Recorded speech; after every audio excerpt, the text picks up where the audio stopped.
Hey guys, welcome back. In today's video, I will be showing you how to make recurring tasks in Notion. So let's get started. Starting with a blank Notion page, let's create a table database. Click on New Database and name it Recurring Task. Add an icon like the repeater and name the table view.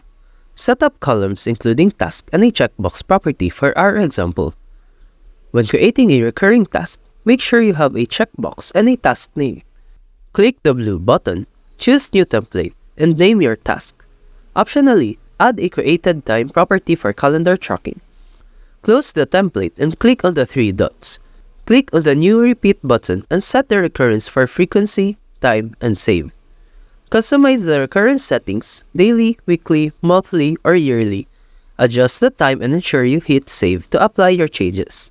Feel free to edit the template, adding icons or other properties to enhance task descriptions. That's it for this video. If you have found this video helpful, simply leave a like below or subscribe because it helps me reach more people. See you soon!